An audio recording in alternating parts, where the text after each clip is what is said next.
Let's get it! Broadcasting to you from a little grass shack in the middle of the Pacific. Live in the place to be. Well, they're actually in the Bay Area. Yeah, sir. But they are the premier Faika show that shines a spotlight on positive Pacific Islanders. You listening to the sound. Role models coming brown every Thursday night at 6. East to west, we getting hurt. Yeah. Brought to you by Pacifica by Design. It's the iconic Faika podcast with your hosts, Naki and Carl. Sup, Necky. Hello. Oh, I got cold. you got a No, cold? I have allergies. You got allergies. So is it just in the throat? Just the I don't know what do they call it, the drip? Yeah, Or you got a stuffy head too? I got a stuffy head too. Uh-oh. All right. Season 7, episode 3 of the FICA podcast. Today we have FICA front page. We're going to talk about a little bit, go back to the State of the Union address by President Biden. There was a State of the Union There was a address? State of the Union address about a week ago. Oh, fuck me. I didn't even watch it. And apparently Naki's not aware of that. There's some Pacific Islander news going on with the Biden administration, and then some moves possibly out in the Pacific. We'll talk a little bit about that. We get our check-ins, and then we have an interview, a really cool interview with Behind the Lavalava, the crew from Behind the Lavalava podcast. Mhm. And if you haven't heard them, check them out. Definitely stick around for the interview, because the things they're doing and kind of, where they want to go with their media out there in Utah is inspiring. And also the watches that they will talk about. So that's our show today. Naki, what's up besides a cold? I know. Well, no, I have allergies or something for sinuses over a few months. Look, I'm leaning on the mic. Don't lean on the mic. Just allergies, but anyway. I didn't even know there was a state of address. State of the Union. State of the Union. Every January, there's a State of the Union address. I didn't even know. The president reports out on the State of the Union. How is everything doing? It's a show. I mean, I think if we're up to the presidents, they would like to not have to do it. Just something for if a Republican's in office, it's something for the Democrats to shoot holes in. If a Democrat's in office, it's something for the Republicans to shoot holes in. That's the usual rhetoric, but the Biden administration has been involved with Pacific Islanders. So there's some news that I figure we can talk through a little bit. Like what? Like what? Yeah. Well, let's see. There is a possible. I'm going to go back to this. Where is this? The Detroit Free Press had an article about Asian Americans, Native Hawaiians, and Pacific Islanders seeing gains under Biden, but issues remain. What are gains? Like come ups? Like, yeah, a little bit. I haven't seen anything. I think there's more funding now for programs for Asians and Pacific Islanders. Separate or together? Both. I would say both. And we've seen that. We've seen a little bit of that in our media end of things. Yeah. But what got me about the article, the headline is Asian Americans, Native Hawaiians, and Pacific Islanders. We know that AANH/PI see gains under Biden, but issues remain. So then the article says that the Biden administration has updated measures it's taking to address issues of importance of the nation's fastest growing Asian American, Native Hawaiian, and Pacific Islander communities. So there's moments in the article where they're just talking about Asians, and I think that's part of the discussion, right? Do we need to separate from the AA/PI? So for those of you in community work, you know that this is an ongoing battle. That's our group, right? That's our group that is recognized federally, that can receive funding. So what are your thoughts on that? Do you think we should still be together? Do you think we should be separate in terms of federal identity? I don't even like arguing about how we're recognized by the federal government, but it's worth discussion because there's money and resources and programs involved. Mm. I think we had this conversation earlier this week with Tavai. We had this conversation with Tavai. I think we should be separated just because we have different needs, different wants. It's a completely different culture.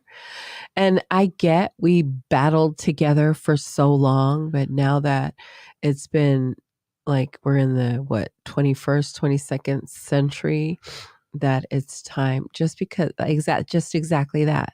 We have different needs and different wants. And so we should be separate. And nothing wrong with, and it's, if you talk, a handful of people that I talk to that are of Asian descent, they agree that we should be separate. I have yet to find anyone that, and it's not like I talked to a million people, but like the handful of Asian American people that I did speak with, my, 5 friends, they 100% agree. They're like, we're two totally different communities. So yeah, I feel it should be separate, just because of that. And I don't know. I just feel it should be separate. What are your feelings on that? I'm up in the air on the whole thing. I think that we've done a lot of good work together. Yes, I and agree. getting recognition. I think that the funding that was out there, I don't know that the Pacific Islanders would have gotten the funding if we weren't partnered with our Asian American brothers and sisters. So I think that we've lifted ourselves Right. together. But I really didn't think about this a whole lot until COVID. And once we got into COVID, I really started to see the power of separating the data. Yeah. So that And we I can see two different groups. I think that's it. The reason why we were lumped together is because the numbers were so small. But now that we're starting to disaggregate our numbers, you see, there are numbers for Pacific Islanders, and there are numbers for Asian Americans. There's numbers for Native Hawaiian. You know what I mean? Like Micronesian, Melanesian, Polynesian. Like, so we should be separated. It's the not knowing before we were lumped together. Does that make sense? Yeah. It does, because we have different things. Like when you had talked about, I think it was an exercise that your daughter had gone through. Yeah. Like a stand up and it really emphasizes the differences between, like, literally the Asian Americans are being discriminated against in getting into like really high how do you say it, the powerful schools. So Stanford, Harvard, the Ivy League schools, they're actually, it's harder to get in if you're Asian. And I think that I don't see that. Like, that's a problem for the Asian Americans. They're being discriminated against in higher education, right? Mm-hmm. Because they're like saying there's too many Asians in college, so they're trying to open it up. That's not us. That is not us. There is not an issue where they're singling out Pacific Islanders and trying to keep us out. Health concerns, right? Right. Same with the health concerns. Our health concerns are not the same as Asian Americans. Sure, there's some overlap. There's some people that have the same things, but by and large, the big pieces of health issues for Pacific Islanders isn't the same as Asian Americans. So I think, that's the power of seeing disaggregated data. Disaggregated data is the key to everything. Yeah, it really is. It's how you're seen, right? That's how we got seen. Right. That's how we got sought. That's how we got seen, is disaggregated numbers, especially during COVID when, our community, and I always talk about our community that during that time got together and fought like hell to get seen, get funding, get the numbers disaggregated so that we can have our own separate funding to treat our people, to help our community, not our people, our community in the whole, together, whatever. Because we are usually, like you said, a lot of the times we don't get the funding that is geared towards API or AAPI or whatever. It usually, if we know about it, to apply. Most of the time we don't. But I'm starting to see that Pacific Islanders getting the funding that or split, like if it's towards API, it's usually down the middle, where before it was like 80% Asian Americans would get the grants or the funding or whatever. Well, I think that it's about representation. Right. And I think we make up 0.6% of the entire population. Right. So by basically what that means, we would be invisible. We wouldn't be in a room full of 100 people. Right. We would be one of us would be in a room full of 200 people. Right. That's what that means. Yeah. And I think that, to me, it means then we need over-representation, because you're not going to get heard if you're 1 out of 200. Right. And so I think what I mean by like we did great work together with the Asian American population is we rode together. Right. And now we're at the point where, okay, then we're able to take on, it doesn't have to be, and I always say this, it's not a violent divorce. Yeah. Between, I was going to say, you said that. Yeah. What did you say earlier? It's not a violent divorce between two ethnic groups. No. We still face some of the same problems. Right. We still face discrimination. We still face, stereotypes and those kind of things. But at the same time, like obesity and diabetes, that is a huge, huge problem in the Pacific Islander, in our world. Right. It is a problem in the Asian American community, but not to the extent that it is for us. Yeah, not to that extent. It's so funny because I had a conversation. I didn't have a conversation. I overheard a conversation of Pacific Islanders talking. And it's like, well, I supposedly one Pacific Islander said, I don't see Pacific Islander hate. I'm like, where have you been hanging out? Well, and I think there's a big difference because we're in the community and we're with like 80% of the time, besides work, 80% of the time we're in the community. Right. We're having the conversations of discrimination and not being eligible for some things because of being PI or being a person of color, and like conversations of if you get pulled over by the police. It's a whole different conversation for our community. Like for me and my family, we have a different conversation about the popo as if a person of non-color or non-race would have with their kids. They're just pull out your license and go about your business. Me, I've got to tell my kids, keep your hands on the steering wheel, answer all the questions, be like, and you always say, just live to get to court. Like, just do whatever they say. You want to leave the roadside. You want to leave the roadside alive, you know? So, and that doesn't happen for kids of people of color, really. And you say something there that really hits home for me is because I saw it more when I was younger. Mm-hmm. They don't profile as much.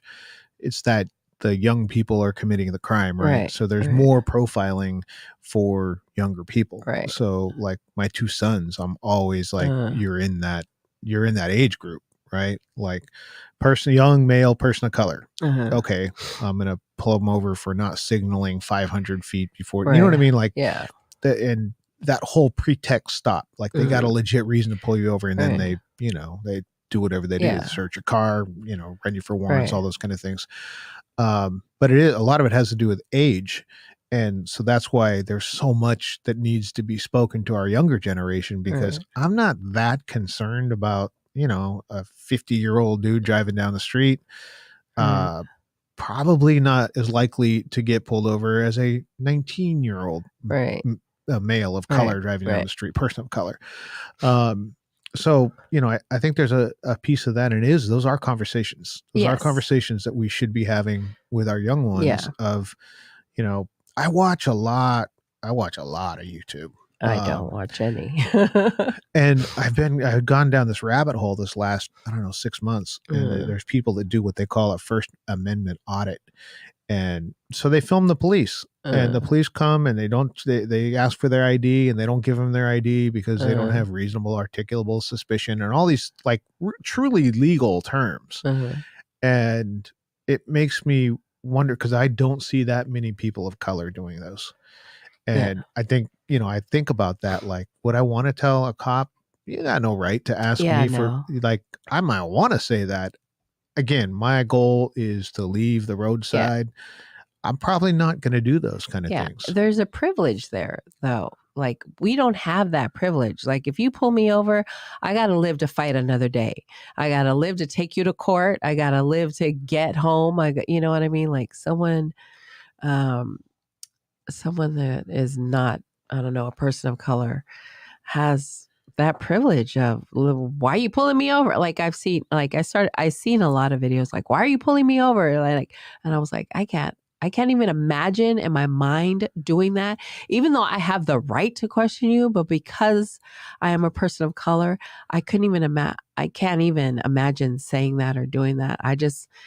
What do you want? Here you go. Let me go about my business. And I think, but also we are at that point where we're okay with that. You know what I mean? Like, oh, okay, they pulled me over. Like, I don't know. I should be able to be like, who the fuck are you? Why the fuck you want this shit? Why the fuck you pull me over? Like, I've watched people ask police officers and they're like, well, ma'am, I just need your license. You know, they also speak to people that are not of any kind of race. Some of them are, ma'am. Some of them are minorities or people of color. Yeah. But, you know, it's just like, I don't know that I would have that. Like, there's points where they get pulled over and they're like, am I free to go? Am I free to go? I don't answer questions. Am I free to go? And I'm like, man, I would say that like twice. Get out of the car. Right. Yeah. Pulling you out of the car.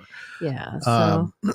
So who knows with, you know, where that goes. Yeah. But, you know, to the topic of staying with the Asian American population in terms of federal identity, because that's where we're really talking about is resources, right? Federal identity means who gets the funding. Right. And that's where I think that, you know, it's not a a divorce of ethnic groups. Right. Same time, I feel some kind of way about fighting for our identity with the federal government. Right. Like, we have to show up, but at the same time, like, to get the funding and the resources, you got to kind of play the game. You got to play the game. You really do. Otherwise, you're not in the game. I also think we're still, but now it's slowly like, now it's Asian American and Native Hawaiians / Pacific Islanders. That is the legal way. Did you ever think you would know that much about what I only know the identity was?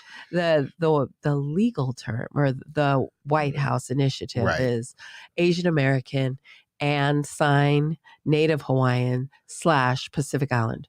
That is how you're supposed to use it. I mean, we're getting close, right? Right. And I think we're lumped together. We're all lumped together because our numbers are still small.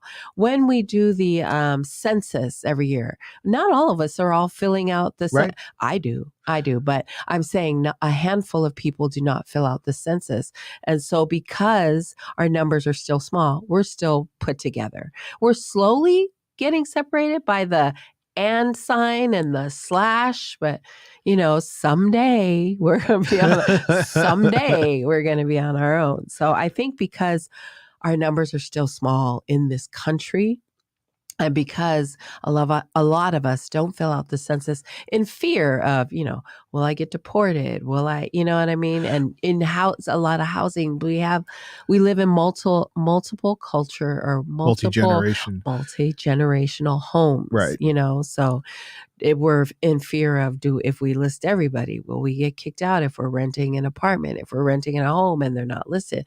That really, in the census, they don't give a shit about that. They're just trying to get an accurate head count, but we can't separate that, right? It's the government. We don't trust the government. It's part of, like, you're participating in society, right? We don't, as a group, we don't participate well in society, like healthcare, you know, the census, voting, all those kind of things. We don't necessarily, as a group, represent as well as we should, especially because there's so few of us. Right? We should be participating, but we don't. And I get it. You know what I mean? No, I get it. I get it. But I want to be counted. I want our numbers to be like, Pacific Islanders is the fastest growing minority ethnic group in the United States. So And our numbers are only going to start to grow and grow. And I think as the generations, like as our generation goes away, I think it's that our generation and above that are a little hesitant to fill out the census, Right. to go to vote, to register to vote. So I think as our kids and their kids and their kids, they're going to fill out the forms. They're going to register to vote. They're going to fill out the census, and then the numbers will grow. And then eventually, that is my wisdom. That's Naki's I have a dream speech. I have a dream. That is my I have a dream speech. There you go. What do you think when you hear Pacific Islanders I will say it, Pacific Islanders say, never seen hate, never seen racism, never seen discrimination in any form, not in healthcare, not in outcomes. How does that make you feel when you hear that? I think it depends on where they grew up. And, if you've been isolated in the woods, you know what I mean? Like, and even the woods, like you always talk about, I grew up in the redwoods. And so, I just think it depends on where you grow up. Like me personally, I've felt racism. I've been discriminated against. I've been like everything you can think of, but because I am not one to sit and let you like You're fuck with ride me. On me. You can't fuck with me. And like now you cannot fuck with me at all. I will let you have it in a heartbeat and then think about it. Like, I snap first and then think about it later. No. Yeah. I'll snap first and think about it later. But if I feel like you are invading my space or messing with my kids, you're done. You're fried. You're going to get it. But I think depends on where you live. Like where you grew up. Like I grew up with a bunch of Samoans on 610 Sharin. Shout out to 600 block.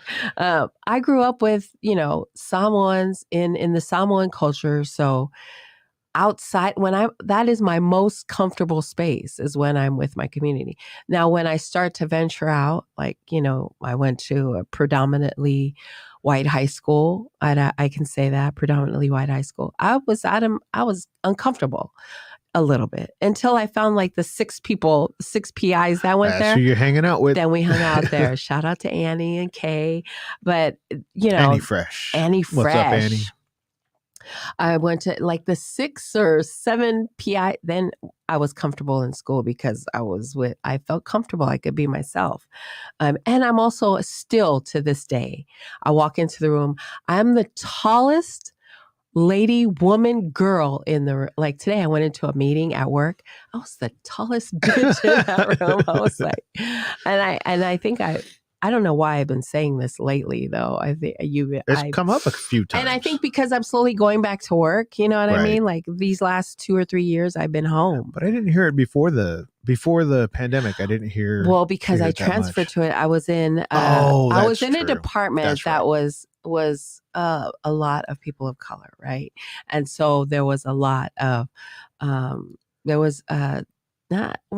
don't know how to say it. There was just a diverse group in the department that I was in. That were physically larger? Yeah, that we were all this, we were people of color. So then I transferred to, I love my department, don't get me wrong. And they never say anything to me. They don't come to me crazy, right?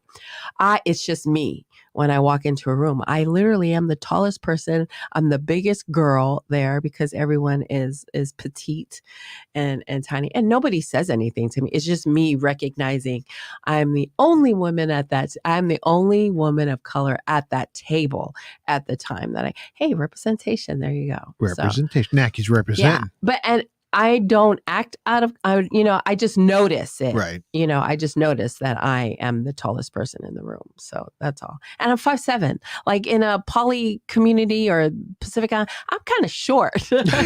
Like my brothers are 6'2", 6'5". They're all, so I'm the shorty in my family. But when I'm in the regular world, I'm a tall woman. 5'7" is a tall woman. So you have seen racism and discrimination and all those my God, things. yes. Like when I walk into the store, like they're checking me instead of the non-color person that walked in at the same time with me. I'm like, if you're gonna walk around with me, can you hold my purse because I got shop. But I mean, and yeah. And it may be personal, like because growing up in a logging town, like all the time, all the time, N-word. I heard teachers use the N-word. To you in general, like you know what I mean? Mm-hmm. So I never had a teacher use the N-word. I had plenty of kids, plenty of adults when I'm like 13, 14 years old in a pool hall. Right. I've had adults, say that. Teachers never said it to me or about me, but I heard them use the term. Right. And they're not using it with an A. Right. You know what I mean? Like that. I heard cops use it. I saw it. I saw it a lot. Yeah. But I would think that, it just surprises me that, even if you look at outcomes, right. You know what I mean? Outcomes aren't the same. Right. You know what I mean? So you still would see some form of it. So it just makes me wonder what people, and it's all everybody's perception, right? There may be a different perception, and I get that. People are going to see things different. Personally, I don't know how you can't see it. Right. And it's like me growing up, the N-word went in our group. It was like terms of endearment, at that time when we spoke to each other, it was terms of you know what I mean? Like, and we see each other and hug and kiss. And now that we know better and we're doing better, you can't, it's wrong. Right. And back then we didn't know it was growing wrong. Up weren't using the mind. Right. We were just trying to get by. But I think the times are different now, right? We were just trying to survive back then. Right. Like in the blah, blah, blah years. In the 70s and 80s, we were just trying to survive. Back when Donna Summer was popular. Right. But, George Clinton, when the music was good, when funk was out, funk with an N. Yeah. Yes. Nacky. I know. Didn't want anybody to mistake that for Yes, I did not want you. But back then, and our parents too, and us, we were just trying to survive in this new world, right? And I think our kids in this generation has been here a minute, and they know what right and wrong was. We were just trying to survive. So, even my kids are like, you can't say this, you can't. When they hear someone, they correct.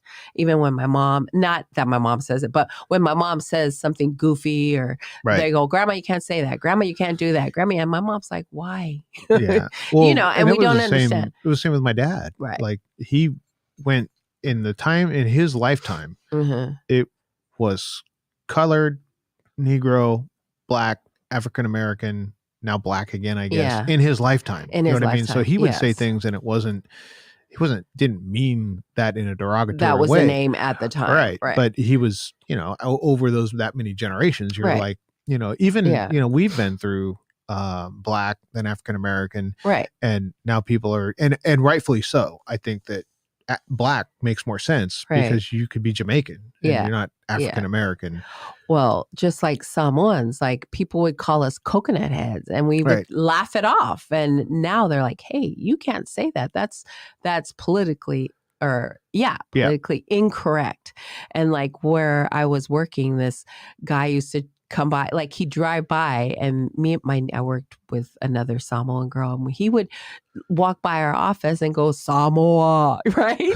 And then we just laugh and keep walking. And a girl that's younger than me would go, hey, that's offensive. What do you say, Samoa or Samoa? He goes, Samoa, when he'd walk past our office and I'd go, I would just laugh. It was funny to me. But another girl who's not Samoan would go, that's offensive. Are you offended by that? And I'm like, no, it was just funny to me. Right. And so, he's probably thinking he's connecting with Samoans, right? And he totally was. Like, and I get it. You're trying to connect with me. Right. That ain't it. But to me, it was funny that he was trying to do that. That ain't it. But it was funny. So, I get sometimes, like, remember that time we went somewhere and we went, I don't want to say where we went, but we went somewhere and we were sitting there and this girl comes over and she's introducing herself and she's Caucasian. Yeah. She comes over to us and she's like, oh, hey, nice to meet you. And we're like, nice to meet you. She sits down and this is one of the things that I was like, what a brave, like she sat down at a table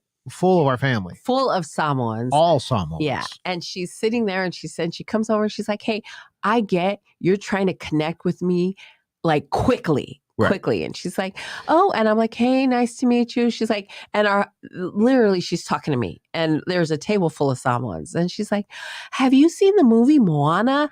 Everybody quickly, you can see their teeth, their jaws clench, and they turn away from, everybody gives me their back. And I'm like, yes, I did see Moana. And, we have this, oh, my daughter loves it. And I'm like, awesome. And trying to connect. Yes, like, that's the same as walking by and I going, get it, Samoa. But can you believe that they did, I get you're trying to connect, but she didn't get it, right? Right. And that is not the day for me to teach you. You know what I mean? Not in that setting. Not in that setting. I'm not going to teach you nothing that day. I'm just going to keep him. You got to get your lesson somewhere else, because I am not the one. Well, it was not the day. Not in that setting. Yeah, I remember now. The minute when you're telling the story, I was like, I don't. But to us, it's funny, right? Yeah. To us, it's funny. I think we were out in the parking lot. Yeah, laughing. We were dying laughing because everybody kept starting.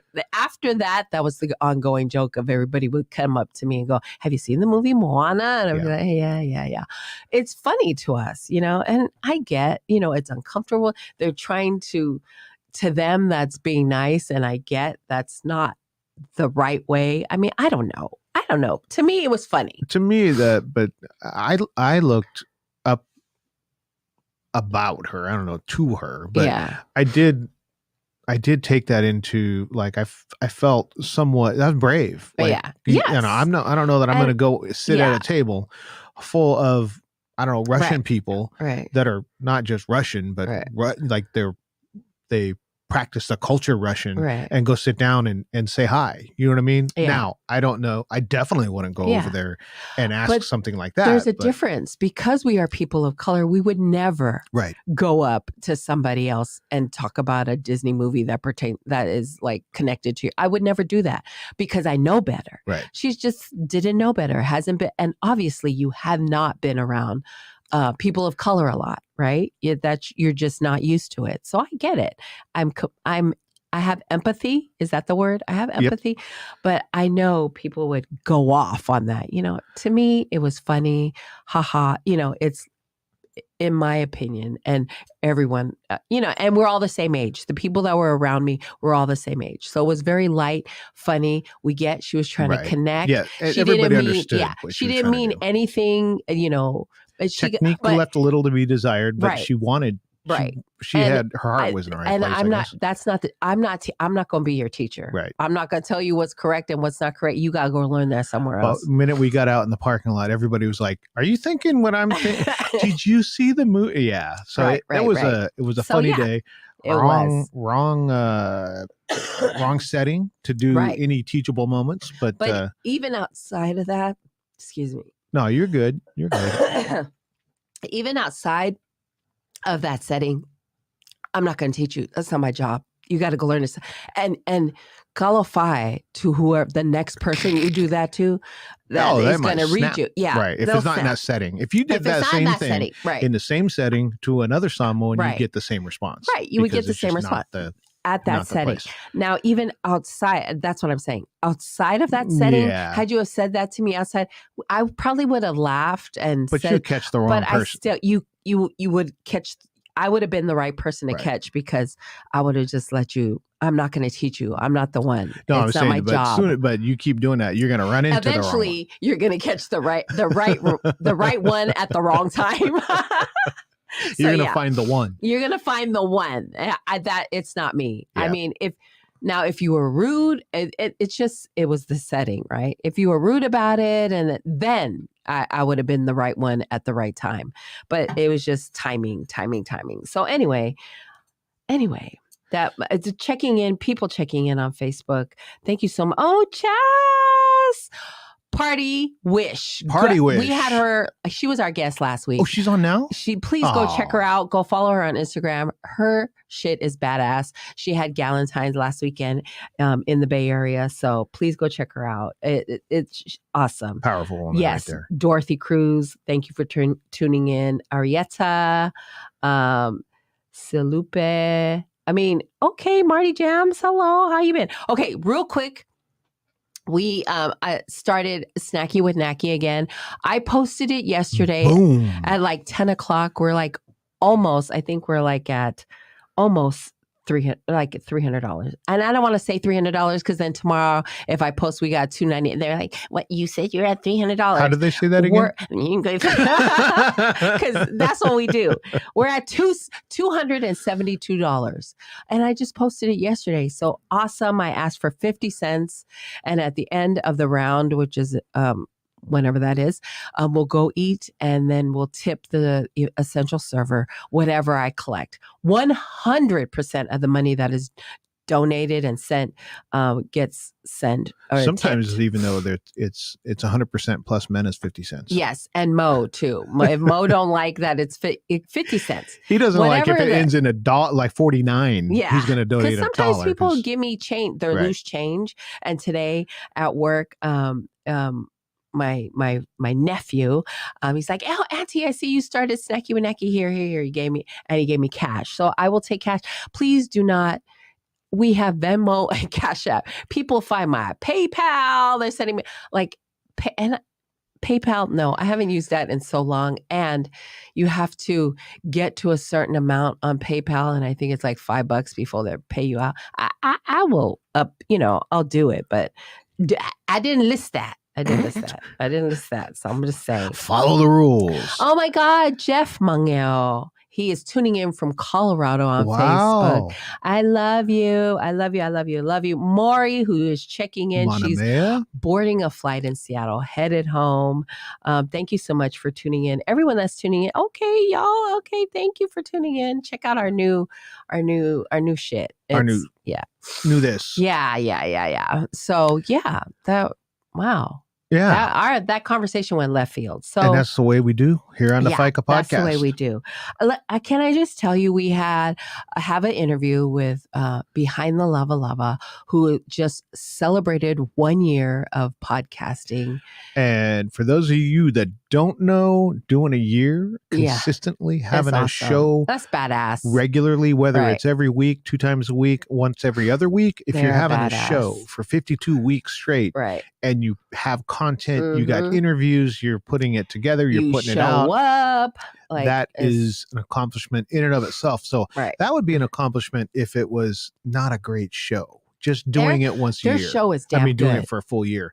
If they weren't a good show, that'd be an accomplishment. Not only are they doing it for a year, it is a great show. It's a great show. We hadn't heard of them. We had not heard of them. So Naki and I were checking out their catalog and we were like, "Hey, do you see? Whoa. Yeah. Ooh, so nice. Michael Tan reached out to me, who is their producer, their editor, he's the jack of all trades. He's the jack of all trades.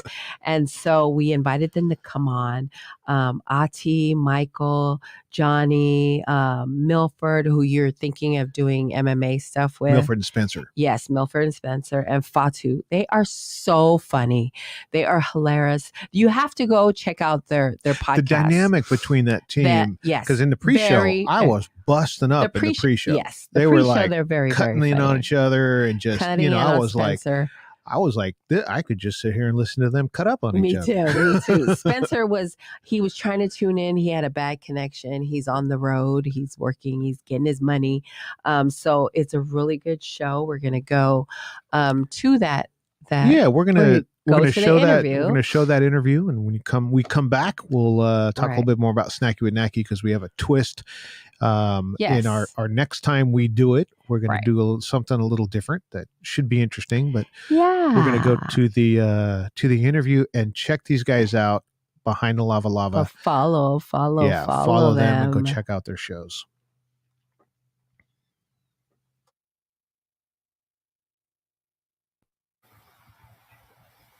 Here we go, Naki. We're headed to the 801. We're headed to Utah and Las Vegas, I think. We're going to find everywhere. Out. We're going to talk with the crew from Behind the Lavalava. They're a podcast team made up of veterans who recently ventured into entrepreneurship by becoming authorized resellers of Matai watches. We're going to learn about that today. They share stories and opinions drawn from their life experiences and discuss a variety of topics and issues relevant to the Samoan community, both in the islands and abroad.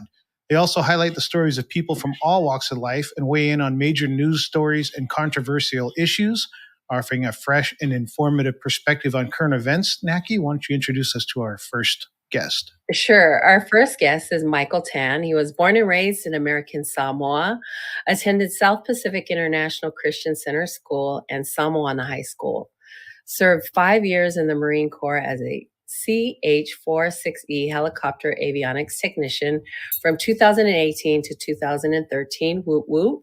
Now an electronics mechanic on Hill Air Force Base, Utah, co-host and general manager of Behind the Lavalava podcast, newly appointed media chair for the Pacific Island Chamber of Commerce. Congratulations. Michael will be graduating this spring with a bachelor's in criminal justice. He enjoys podcasting because it removes him from his comfort zone. Being uncomfortable allows Michael to improve his mental health, gain new skills, refine his public speaking, and establish relationships. He has found value in serving people because of podcasting. Welcome, Michael. Thank you for having us. Next, we have Johnny Suolevai. Johnny was born in Pago Pago, American Samoa on February 14th.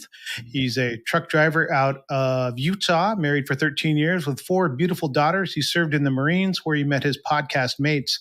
He loves being a father, especially to teenagers because they're almost old enough to leave the house. He has an amazing wife who supports him through everything. He attended Clearfield High School in Clearfield, Utah, and he fancies himself a fiapoco. Welcome, Johnny. Thanks for having us. I love it. Asimua Mingi, currently a dependent husband, father, brother with aspirations to be a trillionaire one day. He loves being able to fulfill his goals. He was born and raised in American Samoa, and he also had a 6-year stint in his early years in California. He attended Whangaitua High in American Samoa and graduated from Hawaii Pacific University with his bachelor's in biology. Welcome, Ati. Next, we have Milford Tiafala. Milford is a security guard at Dugway Proving Grounds, where he also coaches the high school boys basketball team. He loves the game of basketball and loves seeing young people gain confidence. Milford is an Army kid, but spent most of his life in Hawaii. He attended 5 different high schools and ended up graduating from Moanalua High School in Honolulu. Welcome, Milford. Hey, thank you for having us on. It's an honor. Awesome. Spencer Harmon, and I have Army Trucker Artist. And that is the shortest bio in the history of the Faika podcast. We'll learn more as time permits. Welcome, Spencer. Spencer's there. Spencer's the person on the move, the man on the move. So hopefully we get some time with Spencer on the show. Last, we have Fatu Seanoa. Fatu is a food critic for Google. He went to Waipahu High School in Hawaii, but sadly went back to American Samoa and graduated from Kananafo High School. He was raised on the beautiful island of Ofu Manua. Welcome, Fatu. Thank you for having us. All right. So this we always like to share space with podcasts because Naki and I have always said, nobody's for everybody, right? And we're a little older, so we may not appeal to some people. Some people are, we have really young podcasts out there. We have LGBTQ podcasts out there, but we have them all in PI formats, right? So we're really excited to share space with any kind of PI media because it just seems like our people are very hungry and very, they want to hear from their own people about, stories and even mainstream topics. And we'll go into that because I think you all have covered some really cool topics and don't shy away from a lot of things. A lot of people would. But it goes to show that the PI media out there is becoming so diverse that there's something out there for everybody. So if, we're not for you, there's somebody else that may be. But thank you so much for being here. We want to hear the story of the podcast. And I think Naki and I, we love joking around. And one of the main questions Naki's going to ask here in a minute. But thank you so much for joining us. I think we have Utah and Las Vegas represented here today. So thank you. I'll turn it over to Naki and she'll probably shoot some questions. Yeah, we're so excited to have you guys on. I've listened to a lot of the shows and I love that you cover a lot of topics. But let me just start with, how did the name come about? So the name is a funny story. Every time we bring it up, we voted on the name behind the Lavalava. It was one of the cleanest names that we've came up with. You can imagine a group of Marines coming together in a group chat, and everyone brings up their ideas. One of the names I believe Milford came up with was corned beef and coffee, but you changed the coffee to a unpleasant word. So so it was different names, and we decided on the word behind the lava lava. I was kind of um, firm on bringing this name on because it was the name that I thought of. I've been thinking of the name for a while, and from my point of view, behind the lava lava is just replacing that word lava lava. Lava lava means clothing. You replace the word lava lava with behind the person, behind the curtain, and you kind of get the perspective of what we're trying to achieve here. We're trying to find out what's behind every individual that we interview or every story that we talk about. So that's how the name behind the lava lava came about. It was voted on, and it was the most family friendliest name. I like that. Most family with friendly. the innuendo attached. Don't forget Yes. that part. Oh yeah, Naki and I went there immediately. We're like, behind the lava lava. He went there immediately. He was like, "Do you know what's behind the lava?" And I was like, "Well, in my house is the curtain to my window." So he went straight to the gutter. He went straight to the gutter. I think that's what catches a lot of our guests is the name. They like the name. It depends on how they interpret it, but everyone loves the name behind the lava lava. Yes, and you can take it any way you want. Well, and I like it because it tells you right away it's a Pacific Islander podcast, right? It's a, probably a Polynesian, specifically out of a Pacific Islander, menu, and then Samoan makes all the sense in the world, but kind of gives the if you're scrolling through and you're a Pacific Islander and you're looking for a podcast to pick out and you see that name, you're probably going to go, well, I need to check this out for whatever reason you might click on that. So I think one of the things that boy, and do we have a lot, and I hope we can spend some time and really dig into a few things, but talk a little bit about the choice of shows. When I go through your catalog and look through at the different shows and the different topics, it really says fearless to me in the topics that you're willing to tackle. We've brushed on a few of them, touched on a few of them, but the depth in which you go into some of the topics are, like we said in the intro, controversial. So talk a little bit about how you've picked some of the shows and your willingness to put yourself out there and talk about things that other people might think are a little too controversial to be having conversations about on a podcast. And I know sometimes I do this too often in a group of Samoans. I throw it out. I'll let anybody go, and everybody kind of humble and let's kind of waits. But go ahead and jump in. Anybody who wants to take a stab at what gives you the courage to attack controversial topics that y'all have. I'll hop on it first before the others hop on. For me, since I'm basically the organizer, I pick the topics and I bring it to the group, and as a whole, we kind of choose the topics.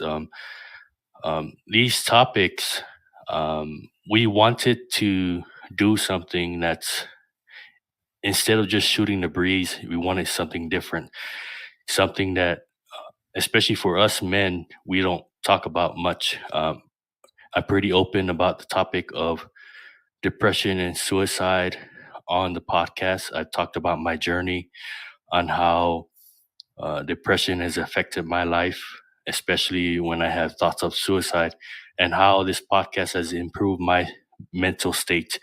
But yeah, it's basically attacking the hard topics is, for me, it helps those who go through the same situation or experiences relate. We want to hear stories that we can relate to, especially if you're a Samoan man or a Pacific Islander. I gotta touch on this. Just the biggest thing with us not being a little background. When we were in the military, everything goes, especially in the Marine Corps.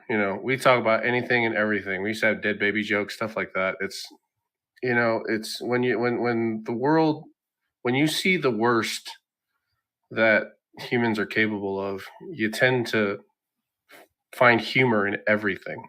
Mhm. And so we would talk about anything and everything in the Marine Corps, especially when we were deployed. We would find ourselves talking about everything. And so in our little chat group, when Michael Tan was bringing it up, we would talk, and Michael's idea was like, "Hey, I want to talk about everything, anything controversial. Maybe it's like clickbait type thing, something that pops out." But after a while, it was kind of the thing. We stuck to topics that directly affect us in the Samoan community, stuff that we all been through or have been a part of or know someone personally that's gone through it. And so it makes it easier to talk about it.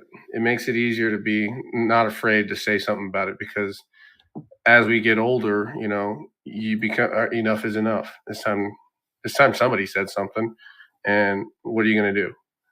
Cancel me? I'm nobody. But I said it out loud, and Michael does it all the time. He likes to bring up these topics, and I'm all for it. A lot of these topics, you hear it, and then you're like, wait, you went through that too? You went through that too? You notice it a lot, even in trends. You on TikTok, and you'll see somebody do something that reminds you of your childhood, and you're like, we all had the same childhood. And so it makes it a lot easier to speak on these stuff. And it's just, we're not professionals. We don't have degrees in those areas. We just speak on a perspective, on our own personal perspective. That's all that matters, really, what it is. I think that talking about things, and Naki and I have talked about this, is the more we don't talk about something, the less likely it is to get fixed. The more taboo a topic is, if you just can't talk about, I don't know, whatever it is, then it's never going to, people are going to think they're the only ones that are experiencing it. People are going to think that they're odd because this bothers them. They're going to, it's just, the discussion has to happen. So when I was looking through that, Naki and I were both like, wow. And as we were reading them off to each other, we were like, wow, they're really hitting on everything. And I think that a piece of it is that it's just from it's from a normal person's perspective. It's not a psychiatrist. It's not a motivational speaker or those kind of things. It's just everyday people talking about stuff that we experience. How about anybody else? Is there anybody else that kind of talk about the courage to discuss things, or were there things where you looked at it and you kind of went ugh at first, and then obviously dove into it in the show? Yeah, the interesting thing about our podcast is the fact that we don't really have anything organized. Like, it could be literally on a Sunday, because we kind of agreed that's when we are recording days on Sundays. And then literally 5 minutes before we record, Tan will put out, hey, who's going to join? And then whoever's on, before we start recording, we discuss, hey, we have a topic. And then, whatever topic that we throw out at that point in time, that's the topic we decide on. We don't have any preparation on anything. It's just one of those shoot from the hips type of topics. And we identify that, there are topics that are, like newsworthy, and topics from back home, and topics that are relevant to majority of Polynesians in general. And that affects us personally as, cast members. And that's kind of our, the way that we've been doing it for some time. I know at one point, we decided to make a whole list, and I think Tan will touch on it, but we have tons of lists of topics that we haven't even touched on. And, there's other areas that we want to, get into. But at this point, it's just one of those things. Hey, we'll talk about what our favorite food is, and then we'll talk about it. And then, or, one weekend somebody feels like, hey, there's a topic about, the shooting in Texas that we did, and we talked about it. So everything that's relevant at that time and point, we try to touch on, and I believe that's what made us, and generally successful with the podcast. Just our agreement in a lot of things. Although we do have different views, but that's what makes a podcast, good to hear or listen to, is the different viewpoints. I think differing views are good, right? Because otherwise it's just an echo chamber. If everybody's in there going, yep, yep, yep, and everybody agrees about it, it's like, well, two people could do that show. If everybody's going to always agree on things, it's good to have, differing perspective. And that's the way conversations go in real life anyway. Not everybody agrees. I mean, that's just the way it is. So to have a podcast in it, it's going to feel genuine. You know what I mean? Like if you're just having organic conversations that are just kind of going wherever they go, people feel that, as opposed to, I've got 13 points I got to hit in 22 minutes, and then we're going to move on to this. We're going to do that. If it's too formatted. One of the things that Naki and I always say is if we're having conversations on the show and we forget there's microphones and there's a camera and we're just having conversations, that's a good show, right? Because then we're just talking about the content versus, is my mic right, or is the all that kind of stuff. Like that doesn't make a good podcast. Worrying too much about the professional, the quote professional part of it. Milford, how about you?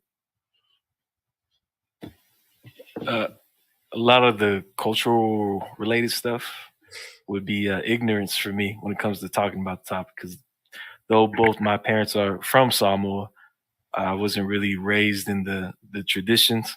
I mean, of course, they let me know of my embarrassing behavior at times, when I would behave in that manner that would embarrass them. But for the most part, I didn't know. And because of that, I think it allowed me to care about certain things and situations. But overall, now in this part of my life, like I really, don't care about what anybody thinks. I may ponder upon what they think and how they got there, but like I think a lot of us, we don't really sit and worry about that. It doesn't drive us in our daily lives and how we interact with our families and the type of relationships we build. Though perspective viewpoints may differ, we don't hang on to one thing. We just do what we feel is fundamentally right amongst ourselves. And I think that's what's best amongst all of us and all our differences. But yet, a lot of stuff we talk about, culturally related, and I'm just sitting here and, just shooting off at the mouth. And, maybe there'll be comments about like, who's this guy with the crazy eyes who can't look in the camera with the bobblehead. But yeah, that's just me. I think that's a and I don't know if that was the topic, but I saw am I Samoan enough or something to that effect. I wasn't raised Samoa either, or I was. You were. I was adopted, so I was raised completely out of the culture, right? So that's a whole topic in itself, because the first thing people say, like, Johnson, you related to the Rock? Like, what kind of Samoan name is Johnson? And then I go through the whole adopted by a Palangi family and go through that whole thing. And so that piece of like, I'm part of it, but I didn't grow up in it. You know what I mean? And there's a lot of it I don't speak to. You know what I mean? I don't speak the language. I love watching and observing the culture, but I don't necessarily feel like I'm within the culture. But I think those are all topics. There are people out there that feel like they weren't, they're not Samoan enough, or they get told they're not Samoan enough. So I think those are good topics. Those are, pieces that people feel. Foxy, what about you? Yeah.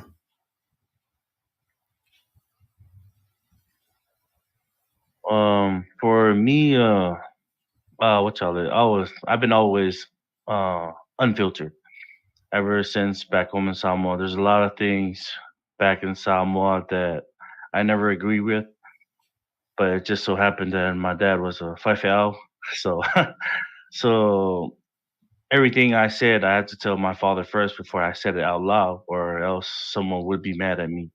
because I'll tell them how it is. Anyone who knows me back home in Samoa knows that like, if you're in the wrong, I'm gonna tell you you're in the wrong. Like it's not gonna bother me because I'm not in the wrong. You're in the wrong, so I'm gonna tell you how it is. But growing up as a Faika son, like there was a lot of filters that I had to, go through growing up. But as soon as I joined the Marines, like it just clicked in my head. Like I don't care what people say. Like I'm gonna tell you as it is. Like it doesn't matter if my dad's Faika. Like if you're in the wrong, you're in the wrong. Especially some of the Samoan traditions that Michael brings up as topics. I love to chime into those because I've always sat right behind my dad at all the family functions, all the five lovers, and I would always whisper him something if I thought was wrong, and he would tell me to be quiet. But now, so every time we talk about it, I'm gonna say how it is because like some things, like if they don't make sense, it don't make sense. Right. But that's why I'm glad that when Tam brought this up and he said like it's free for all, I was like, I'm all in. I'm all in. I'm all in. Is there a topic you guys won't cover? Like, do you think there's a topic that you won't cover? I don't Or think does that exist? it doesn't exist. The only problem is we do try to get women on our podcast, and not a lot of women want to come onto our podcast. I'm not sure what the problem is, but yeah, because people wonder, why don't you have women in your podcast? And I'm like, how about you join us? We're sending out invitations and no one's joining us. We do have something planned along the line sometime soon, but yeah, that's our only problem is we don't have a women on our podcast. So there's not a specific topic that you threw out there and people said, "Nah, we don't want to talk about that." There just haven't been ones that you've thought about, but there's no one topic. I mean, like, one topic, and I think, well, here's my opinion: is kind of brought it up. It's about religion. How it's in a way it's more. I wouldn't say because I know we have a lot of people that chime in on religion in general, but I think that's a topic that I want to discuss. But there's going to be a right day, right time for this topic like that. But it's just one of those touchy because in our culture, Samoan culture, Samoan the regular culture and religion goes hand in hand. Right. Whatever we do in culture, the church is always there. So how here in the States, kind of the church and government is separate. Back home, that's not the case. Everything's hand in hand. So that's kind of touchy-feely subject that I think we'll venture into when the time is right, I should say. Yeah, like Ati said, it's all about timing because as you notice, we're a revolving cast, so not all of us are available in one session. So we do try to bring everyone together, but it always ends up like three of us. So we can't have a talk on one topic if all of us are on the same page. So yeah. I'm in Texas, by the way, so time difference and all that. What part of Texas you in? El Paso. Oh, way eastern, way east, almost New Mexico, right? Yep. I think it's just Mexico. It's basically Mexico. Juarez, right? That's so. How did all of you guys meet? Oh, well, we met a couple of us met in the Marine Corps, and then a couple of us knew other people that were also in the Marines that were stationed elsewhere. Marine Corps is pretty small, and for the longest time, I know when I went in, there wasn't a lot of Samoans or Polynesians for that matter. A couple of Hawaiians and Micronesians every now and then, Guam. And so when I ran into a Samoan, we clicked immediately, and that's how I met some of these guys. And then one thing led to another. We started finding out these other guys, and then got into a group chat. I think Michael was pivotal because he was in our group chat too. I got added later on, but Michael eventually was like, "Let's start a podcast." And we're like, nah, man. And then, like, you know what? If you want to do it, we'll do it. We'll support our brother. That's just the way it is. And then later on, we added a few and dropped a few. A couple other guys said, this is not for me and didn't want to do it. And then we picked up Atsi and then another guy, Fisawai. We picked him up too, and he was part of our podcast for a bit. And unfortunately, he had passed from cancer. Oh. Yeah, so shout out to Sawai and his family. But now this has been the set group so far, pretty consistent. But yeah, that's essentially how we met, was through the Marine Corps. That's awesome. That's awesome. Yeah, and Spencer's actually my brother-in-law, and Ati, I invited him as a guest, and eventually he wanted to keep doing this, so he became permanent. Awesome. Awesome. So, who is related to Ray Seffel? Because we have asked. Well, you know what? This is how I get my guests. I hit you on in your DMs. That's how I hit you. That's how you become a guest.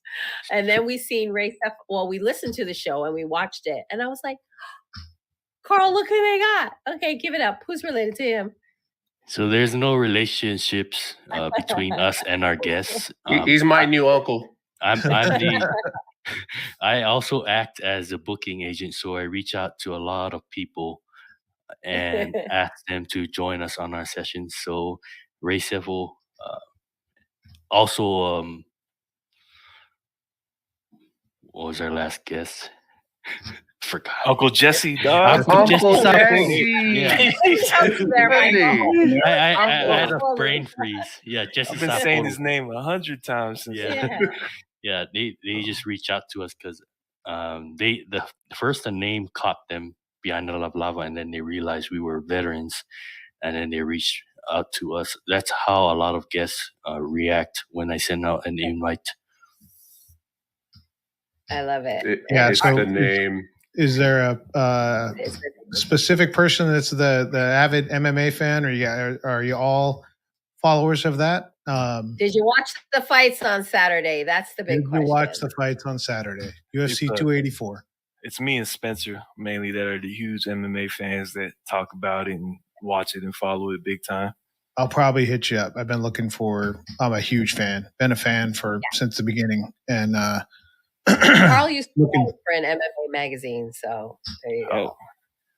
Yeah, so that the Ray Seffel show, listened to it, and I was like, man, that's awesome that that you guys landed him.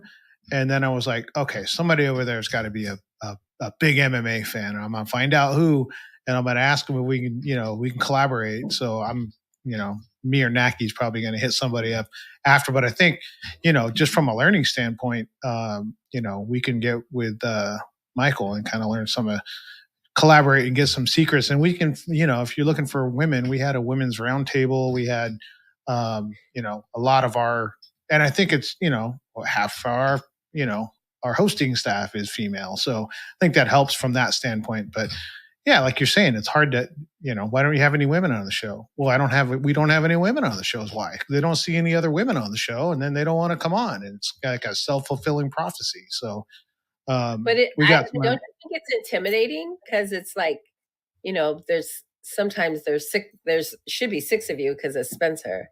So I would think women would be intimidated to come on and have a conversation with 6 vets. Or do you think that is the case, or just because they're shy, or just don't? Why do you think you're having a hard time getting women? That might be one of the factors. It might seem intimidating, but at the same time, you'll never see all of us together at the same time. The most you'll see is three of us in a session. Yeah, I'm not sure. I'm not sure what the reason is. What do you guys think? I think that's a big factor, but we also, brought Spencer on. He's our eye candy to kind of level out to, kind of ease into things. Because I mean, we're just a bunch of Fiat Focals, with boogers hanging out, haircuts not groomed except tan and his baldness. But yeah, and I think the topics too, like a lot of the perspectives they hear, tend to lean more towards the conservative side. And I think that kind of holds people back, but we're open to all sides. I mean, just because the perspectives may sound, leaning more towards one way, it's not exactly that. Because, I mean, we tend to be more conservative, but we don't necessarily, we're not preaching politics. We don't really trust, one establishment, this or that. We just, we sounding off on what we believe in, and we're not going to fault somebody for thinking, differently. I think somehow there's like Joe Rogan, for example, like it's hard to pin down, and he's not all, like he's far this direction with this topic, but then he's far that direction, or seems to be far in another direction. And you get people that come on the show that are, both sides, but somehow he seems friendly enough to both sides, right? So neither one side, probably because, a bazillion people are watching, so they want to get on there and get publicity. But for the most part, he's found some way to be somewhat friendly to both sides. And I think from a PI standpoint, I think that you're right. I think so. It's kind of polarized in terms of conservative or liberal, and that might be somewhat intimidating. But Naki can probably help find you some opinionated women that wouldn't care what the topic is. Another reason that I think of is they're probably a bit too busy to come on our podcast. Women are always doing stuff. We did have the director of Josefina movie on our podcast. Yeah. And we were interviewed by Island Wave podcast, who was her name was Kamaila Tripp. So those are probably the two women we've ever dealt with. I feel like some women don't want to join our podcast because they're not outspoken. Like they don't want to say something wrong. Like they're too conservative and too worried about what people will think about what they say on the show. Which we encourage them to like speak your mind. That's what our podcast is about: speaking your mind. I find that too. Yeah, and if you notice, we never argue on our podcast. So if you have conflicting views, we do talk it out, and we accept the other person's perspective. I like that. That's why I'm glad you brought up Joe Rogan, because I actually I've been really leaning towards his model, to where what he stands for, what his beliefs are. He's a pretty popular figure, so. And he's pretty open about his stances, whether it's this or that. And to me, he seems more libertarian, even though he was kind of riding the Democratic side for a bit, which is fine. But he finds ways to enhance his guests with compliments, or he'll cherry pick points out of their entire phrase that he can agree with, and then he'll highlight those areas, and he does it quite well, as an interviewer. And so, which is essentially what we try to do. It's like you said, with an echo chamber. I know a lot of us, we agree on majority of topics, but at the same time, we also have our own beliefs, and we may agree on the topic, but we agree in a different direction or a different way, a roundabout way of reaching the same conclusion. And at the same time, we have our own viewpoints. And obviously I blame our editor.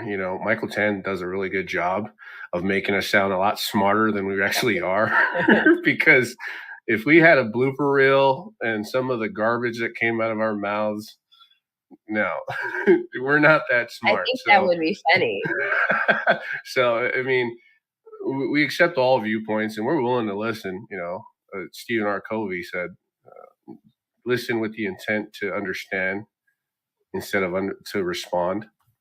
And I think that's a huge thing. You know, if you listen to understand you can be solid on your viewpoint and still hear someone out and understand their stance and still believe in what you want. So everything's a choice, and if we can get people, or at least, I mean, I don't want to be a token kind of person. You know, we got to get a woman here because we need the variety. Like, no, well, if the chemistry's not there, it's not there. You know, well, I'm welcome. I'm welcome to it. I think that's a content thing, right? Like, it's not to have a woman on to have a woman. It's that, you want different perspectives, and that, what's a different perspective more than a whole different gender? You know what I mean? Like, just to have somebody on there is going to give you a whole different perspective of that. And we've had, and, Naki and I know, she knows who I'm talking about. We've had people on that are like really opinionated. Like, they are opinionated and they're snappy. They should be a comedian, really. I mean, just quick-witted and will cut you up. And then we've had them on the show and they're like this vanilla, straight and narrow. And we're like, who the heck is this? Like, who are you?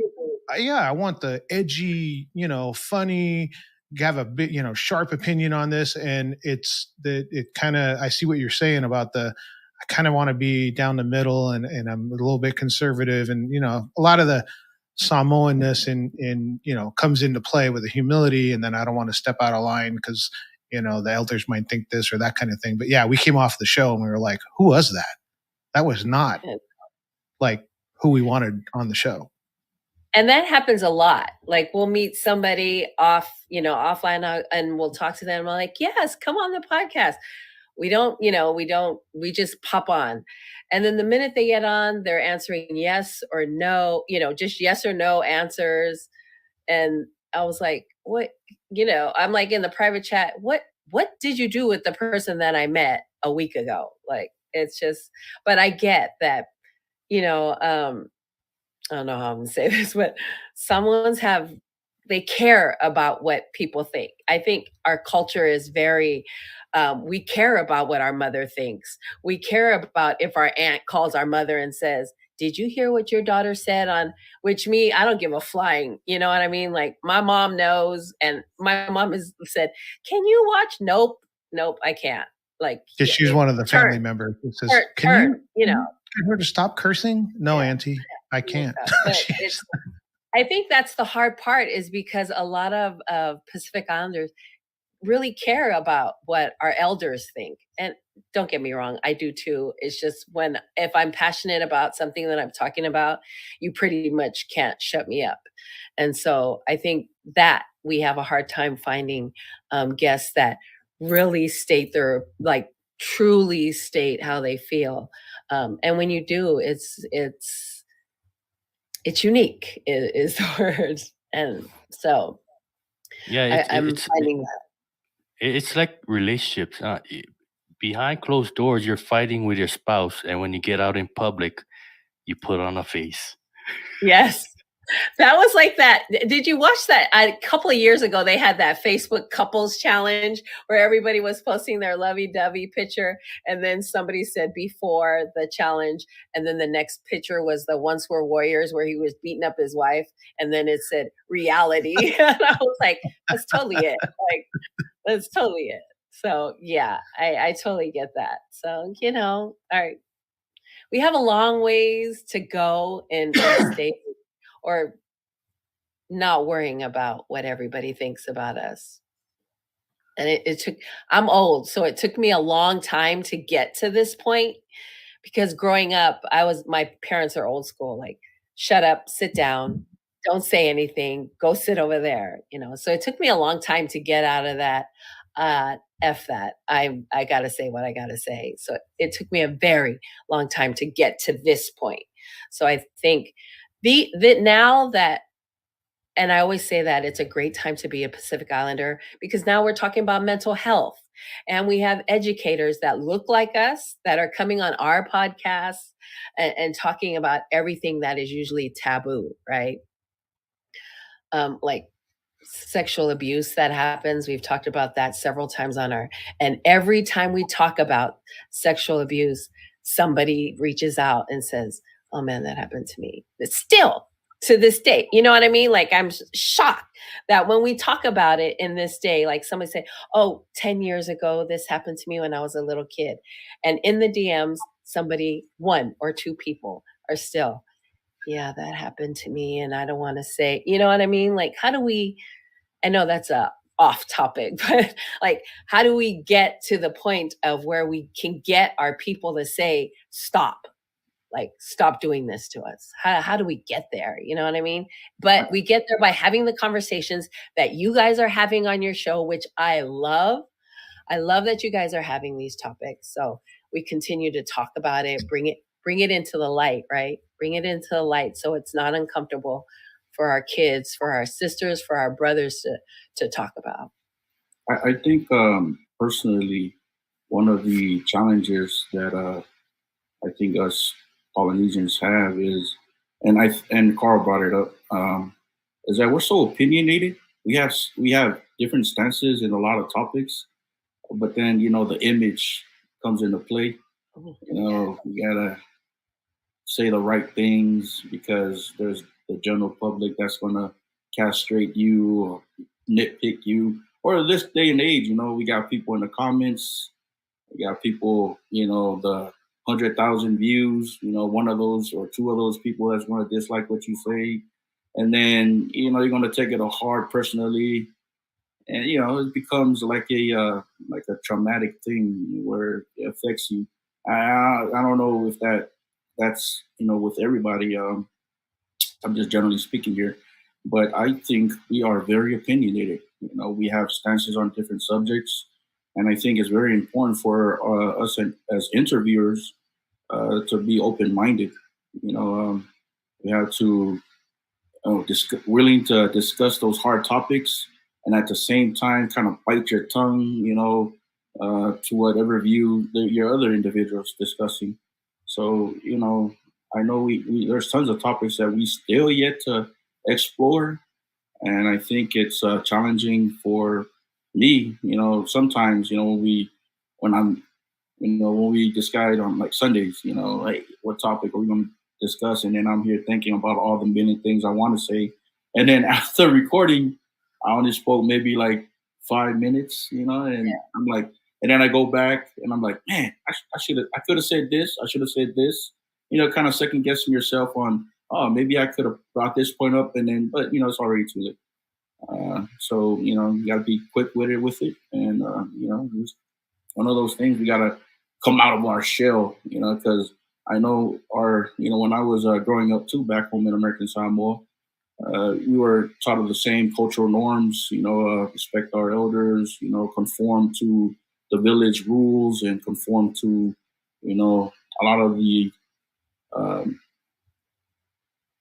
things that our village, which our society in Samoa, our community, is teaching us, because back home we got tons of rules, in the village, and I don't know, till this day we have curfew in some of the villages, we have curfew 7-8 o'clock, the bell rings and everybody's not supposed to come out. It's prayer time, and we still to this day we still do that, so and I think that's where our mindset is. We're so obedient to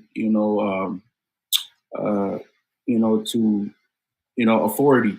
We're so obedient to authority that we kind of don't question a lot of things. But then when I was coming in, when I joined the military, these guys are all Marine guys. I'm a Navy guy, so it was kind of hard for me when I was in the Navy because I hardly saw any Samoan, so I got tired of speaking English majority of the time when I was in. But that's where I kind of broke out of my shell and kind of been more open, more opinionated on a lot of subjects.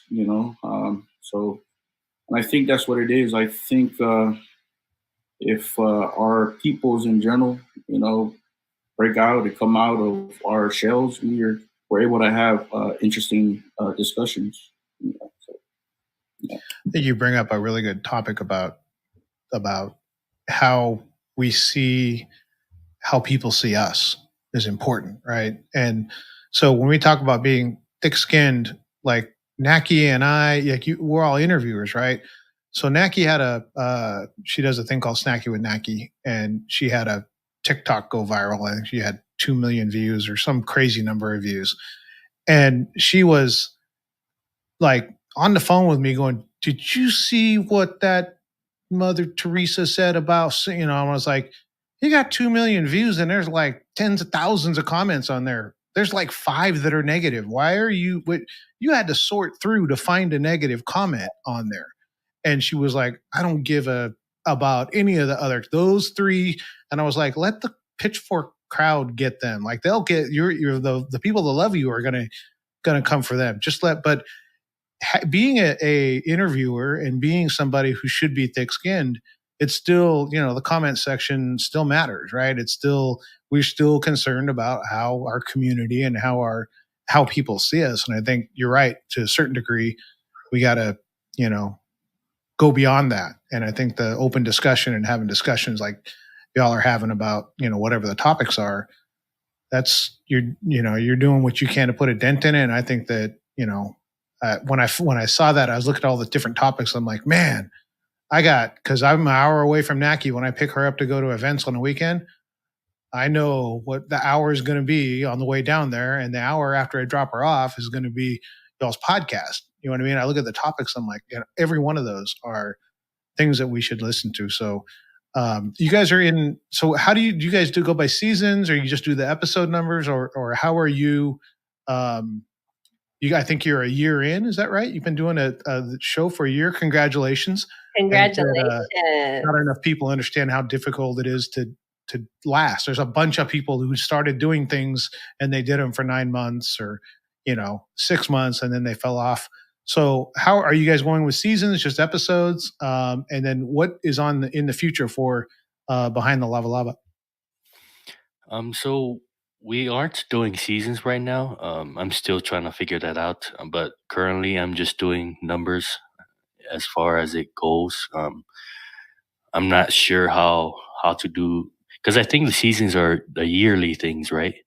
But I think we're just gonna keep climbing the numbers. We're currently on our 49th episode, and I'm glad and I'm proud of this team here because of how consistent we've been through the year. We started off with 30 minutes episodes, and now we've gone almost 2 hours talking on topics, especially when we're interviewing guests.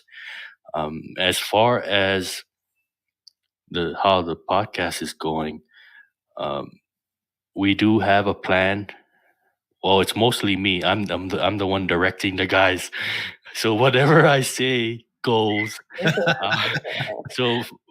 For me, we're trying to insert ourselves into the community before we expand outwards. I'm trying to insert myself into the Utah community first before I reach out to other states and Pacific Islands. But we do have viewers from all over the world: Australia, New Zealand, United States, America, Samoa, Hawaii, and that's something that I'm very happy and proud of. Is that there's people listening to our podcast, and to me, that's a very great feeling. It's a feeling of accomplishment, especially.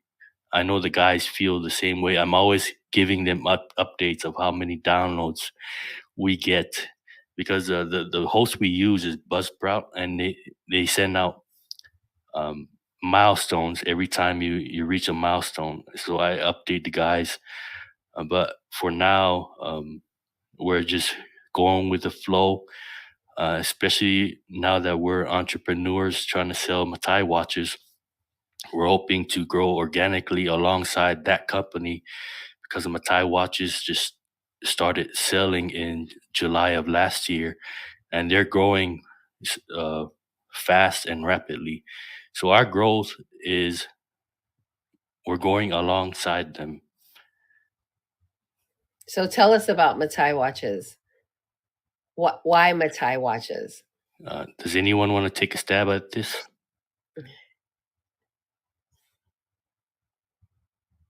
I'll take a quick stab at it. First brand for our people from the Pacific, right?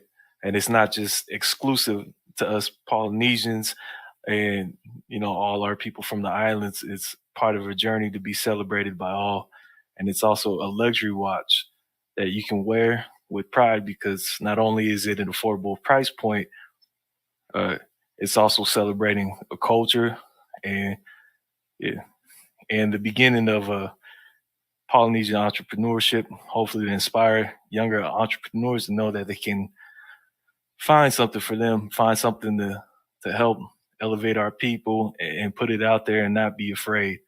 And we're celebrating history, our people, and like I said before, you got Rolexes and all them other watches you can't pronounce. But what are you celebrating with those watches except those guys who are already rich, right? You're not celebrating anything but your bank account going drastically down, unless you're already getting that money. Then congrats to you. But with this, it's not only exclusive for the men, but also our women. You got the Manaya line for our females to know that they're important, celebrated as well as they should be. A lot of times uh, they're overlooked and they shouldn't be. And that Manaya collection is very special. So that's why Manaya watches celebrating culture, people, and uh, our women who are overlooked. Yeah, and it wasn't something that we just thought, oh, look at this watch, it looks cool, and we'll jump on it. We interviewed the founders and general manager first, and we got to understand their story, and their story is very amazing. These are not rich guys; they're just average Joes like you and me. They're bouncers. So Andrew Louis, yeah. So so uh, so Andrew Louis and Nick Williams, they're the founders, general manager. They're bouncers, and the story goes that Andrew Louis worked for 4 years to come up with the money to design and create these watches on the budget of a bouncer. So when you look at security guards or bouncers here in the U.S., they don't make that much. So for 4 years, he hustled and he created a watch because these watches are made in Japan, so you know that they're high quality watches. Um, and in Australia and New Zealand, how they do it is they have a brotherhood of bouncers, and they come together and they do gift exchanges of like watches, jewelry, shoes, depending on what you want to give your fellow uso or your fellow uh, co-workers or friends. So they decided to come up with their own Pacifica watch to sell. So it's all about faith because the watch, if you see their logo, Matai, the T is a cross, so that represents uh, the faith. It's all about faith, honoring our ancestors, the brotherhood, and honoring all the Pacific leaders. And it's basically us in a nutshell. So it's something that we could relate to, and we love their story of sacrifice and basically hustle to bring something for the people.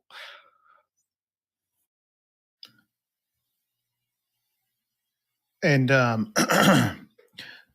so do you go, are you talking about going beyond Utah and kind of connecting with the community in Utah first?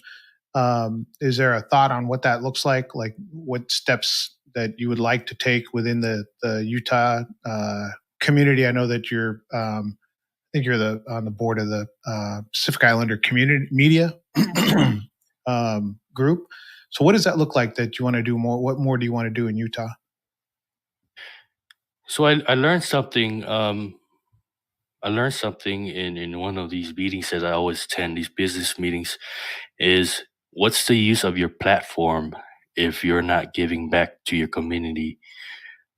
We could be here shooting the breeze and talking about all these topics, but what impact are we really making towards our community, especially the Pacifica community? So I try to insert myself so that I could same time promote our brand and Matai watches, but build relationships, because establishing relationships, they last longer. Um, it's funny, this thing where your friends and families, when it comes to businesses, they don't support you, but total strangers out there are gung ho, will be the first ones to support your businesses and whatever efforts you're trying to do. So um, that's my thoughts. I don't know what the future is in store for a podcast, but that's basically it. Is trying to build relationships, because that matters more than us just pumping out episodes and not communicating with our listeners. Awesome. Johnny, where do you see this going? Oh man, I see this going to the moon and back, maybe in a couple of revolutions. Now, realistically, this podcast would be going nowhere without Michael. That's the honest truth. It's his baby. It's his thing. Michael came to us and said, "Hey, I need some help public speaking. Let's start a podcast so I can get out of my shell." And he's broken out of his shell. And it gives him something to do, not even something to do. It's just like an extreme hobby, but he's really taken this thing forward and beyond. He attends all these meetings, and he goes to every little event that the Polynesian community hosts here in Utah, as well as, all these little entrepreneur meetings and just recently the Pacific Islands Chambers of Commerce. And they're trying to pump out events for our people. And so he's been attending these things, and they offered him a position, which I think is amazing. But without a lot of us is just, we're here to support him. We do this podcast to support him. We're just regular working guys on the weekends, free time. So we go as far as he goes. And if he doesn't want to go any further, then it's our job to, get under each arm, pick him up, and send him on his way. So he needs, we see this going further. He sees this going further. And so we see it going further. And that's just it. Yeah, I always make the joke that one day we'll end up having our own TV show.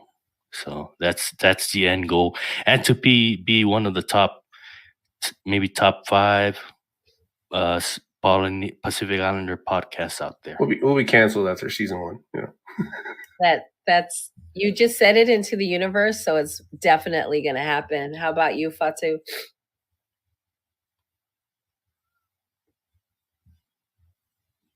What's all it? I like the guys.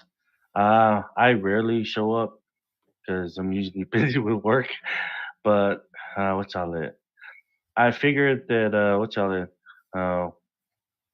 If they want to take this, like Johnny said, if they want to take this all the way to the moon, if ever I have some time, because the times that we set it for, I used to have the time off, but now that I got promoted, so now I have to cover down on everybody else.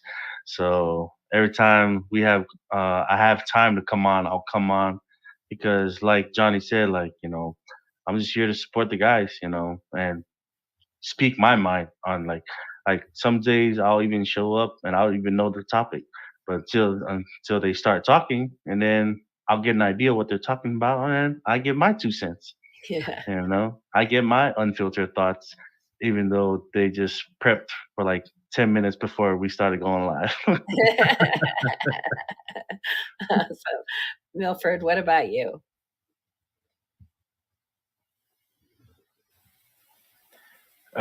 Somewhat along the lines of what Johnny said, but somewhat different, and a different belief from what he's saying.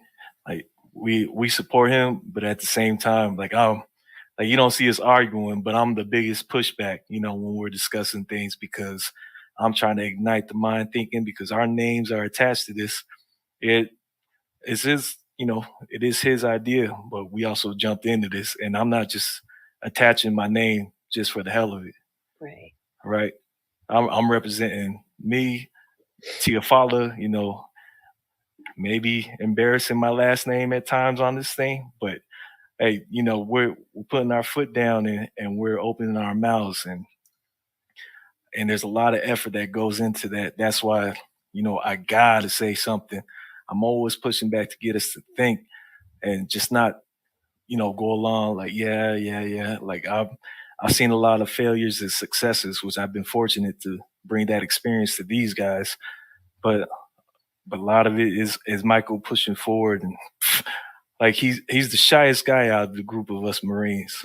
Like I'm probably the most inappropriate. I can relate a lot to Naki. Like my mouth just, at home I'm calm, but like out in public, man, just F, all this and that, and why this and why not.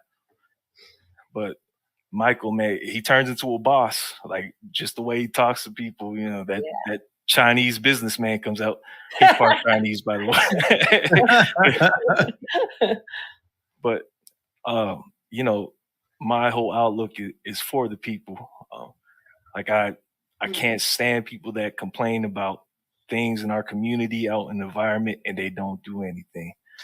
So grateful for Michael to provide us with a platform to start building, and hopefully we can keep building. And that's what I shoot to do, to keep supporting them. I want to attend these meetings with him just to be there and be his backup if he ever needs it. I've been busy with basketball season, but as soon as that's over and, my little one comes out, then there's no limit to what he can do. I mean, it's such a short time, but I just want to see us support not only just our people, but people in general. Awesome. Ati? Yeah. The podcast world is very unlimited, and behind the Lavalava is right there in that unlimited realm. So when I first initially joined the group with these men, I had the mindset that I'm, putting my foot forward, and whatever thing or whatever objective that comes our way as a podcast, I'm going to put my 100% in to, support whatever subjects that we discuss. I'm all in it. We're a full-fledged business now. Our names are on there. So I kind of wrote my life away into that. So in that sense, what I mean is that, it's one of those things where it's a risk. Any business you get into is a risk, business of podcast too. There's a lot of risks, people talking smack about you and all that stuff. But I'm here with the group. This is a very genuine group of men that I have the privilege to speak with and have conversations with. You should see our group chats. We're going back and forth on a lot of, subjects and things that we want to talk about. I've loved it, very supportive. These guys have supported me. I've gone through a lot of things in the past year, and, I just had a baby last month, and the support from these guys is meaningful to me, knowing that I could call any of these guys up at any time, because I'm a new father. All four of these guys are all fathers already. So, I know for a fact that I could call on any one of them and ask them, hey, what I got to do here, just knowing that that they got my back in different, situations, be it that I'm here in Texas and they're all the way in Utah. I know for a fact if I call them up, be like, hey, man, I need some help. It goes back to our military days. It's one of those things where, you got to help out your fellow, soldier, your fellow Marine, your fellow sailor. Anything that you do is that small niche, that small group, that camaraderie, that we have. So, I see behind the Lavalava podcast going forward, and we are limited by our time to, availability. And if we're available, 2 or 3 of us is on there, hey, all of us is on there. And right now, I think this is the first time ever, I think all of us are on the recording session. And so, I'm pretty proud. And this is my first recording session for this year. so to speak. So, I'm pretty happy about that. Been busy with the baby, but, I'm with the group, all the way, 100%. Congratulations on the new baby. Congratulations to your 1 year. It's a big commitment to show up every day, to schedule out time to talk to one another about topics. I mean, people think you just get on the mic and that's it. You just talk. But there's scheduling, there's planning, there's, getting everyone's calendars to fit. So, and by the way, looking for downloads and getting like different stats every day. Winners keep score. Naki and I were like obsessed. We're still obsessed, but we were like refresh, check back in an hour. Like we were the same way when we started. We were like, oh, we have a follower in, I don't know, New Zealand or wherever. So winners keep score, keeping score. And you got a business mind up front. You got the personalities, and that's everything. Content is everything. If you got, all the know-how, but it's Bueller pod, like nobody's going to listen to that. So the characters, the personalities, all those kind of things. And like Naki said, a year doing a show shows dedication, shows perseverance, and not just doing shows. Y'all are doing like really good shows. You're booking quality guests. Like this is one of those where we're like, we'll always hook up with a PI podcast or media to shine a light on them, right? And this is one of those where like we hadn't heard of you, and so when we start doing the research, we're like, whoa, check this out. They got this guest, they got that guest. They're they're sponsoring this Matai watches. Y'all got a lot going on for you, and I think that you should be proud of where you're at and the arc that you're on to where you're going to end up. And we're gonna be watching.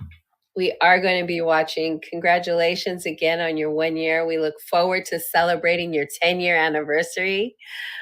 Thank you so much for spending this evening with us. Happy birthday, Johnny. Congratulations, Etsy. Congratulations to all of you. Thank you for entertaining our ears, for blessing us this evening with your presence. God bless you. God bless Behind the Lavalava podcast. Follow them on Instagram, Facebook. Go listen to them on all the listening apps that they're out. Gentlemen, salute. God bless you. Sorry, thank you. All right. Thanks. You, Travis. Appreciate y'all. Thank you, Naki and Carl.